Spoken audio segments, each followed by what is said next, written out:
important on the issue of inclusion. And I think this is a fund that is being used to abuse that category of persons. Madam Speaker, the reason why I want to say, and I want to reiterate what other members have said, is that this is actually fuliza by another word, and it will end up harming majority of the women and youth in this country. Madam Speaker, if you are saying that you are giving 500 Kenya shillings, and out of these 500 Kenya shillings, there's an amount that is automatically removed, and then you have 8% again removed, what the hell are you remaining with, Madam Speaker? Even this money is not even enough to purchase the fund that it should be receiving this money. Even if you are talking about Mulika Mwizi, you cannot even buy that fund to even receive this money. So this is actually, if you ask me, a cash cow that some people are trying to use to steal money from Kenyans. Madam Speaker, I don't understand why what we had started in the last parliament, we couldn't have continued with it, which is consolidating all the government funds, including the WESO fund, and reforming them so that it better serves Kenyans. And I want to agree with Honorable Bombadi that what we need is a grant for this category of persons. And we all have them in our constituencies. People that very small amounts of money will actually make a difference to.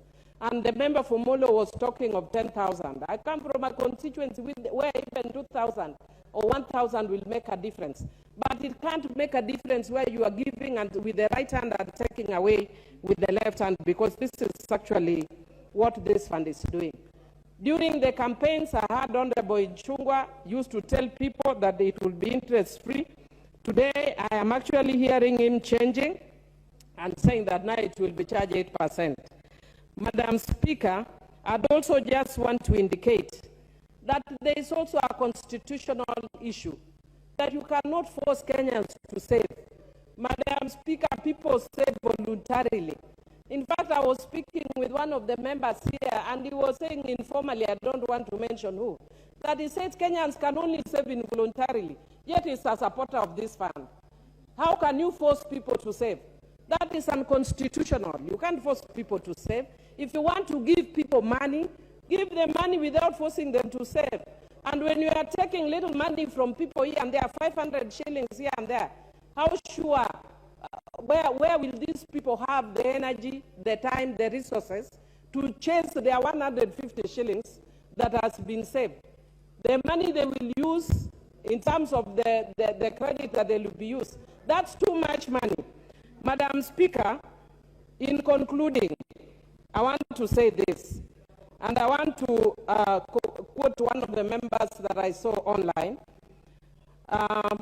which is to raise an issue of cohesiveness in terms of government policy. And I want to quote somebody called Sankei Saitoti, who said today, there is something with this KK government. A ban is imposed by the Ministry of Interior. It's being lifted by Public Service Minister. The Trade CS is talking of maize, while the CS of Agriculture is silent.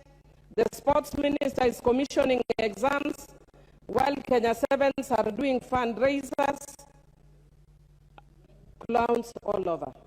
Madam Speaker, I think before we get into here where we're actually trying to come up with the regulations and all, can this government first have cohesion in terms of its own policy and in terms of the work of the CSS? You can't just have people jumping up like popcorn, the CS minister talking about labor, the CS for labor talking about sports, the one for sports. Very soon we'll be hearing another CS that is not in charge of this fund talking to us about this fund and saying their own things.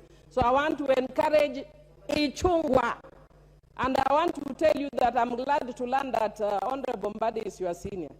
And I'm also the senior of your member of parliament who is moving these regulations in law, because I'm seeing the CPS are proud today telling us you are accountants. I'm also a lawyer, and I'm senior to you, a lawyer. Thank you, and with those few remarks, I oppose. Honorable members, the Honorable Millie, member for Tinderet, rose on a point of order number 95. Asking for the mover to be called to reply. And honorable members, I would like to establish whether that is the mood of the House. So I therefore put the question that the mover be called upon to reply. Will as many as of that opinion say aye? Will as